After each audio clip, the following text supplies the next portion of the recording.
પ્રાયોજક છે cancer healer centre, a new beginning. બનાસકાંઠામાં સગર્ભાઓ સરકારી યોજનાઓના લાભથી વંચિત. અમીરગઢ અને દિયોદર જેવા વિસ્તારોમાં પ્રધાનમંત્રી માતૃવંદના યોજના અને નમોશ્રી યોજના હેઠળ નથી મળી રહી સહાય.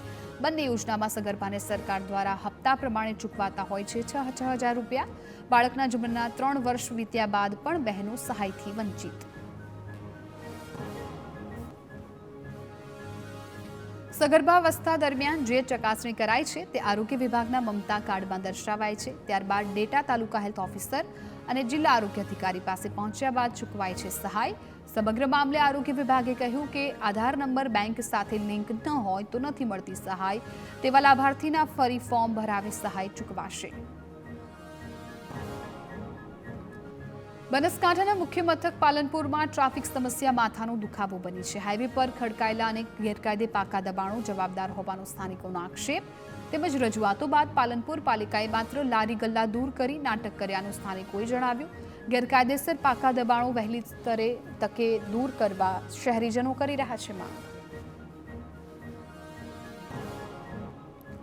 ગેરકાયદે દબાણોને કારણે હાઈવે પર અકસ્માતનું જોખમ વધ્યાનો આક્ષેપ. જોકે નેશનલ હાઈવે ઓથોરિટી દ્વારા એરોમા સર્કલથી હનુમાન ટેકરી સુધીના 42 એકમોને ફટકારાઈ છે નોટિસ, જેમાંથી 25 કોમ્પ્લેક્સમાં પાર્કિંગની વ્યવસ્થા જ ન હોવાનું સામે આવ્યું છે.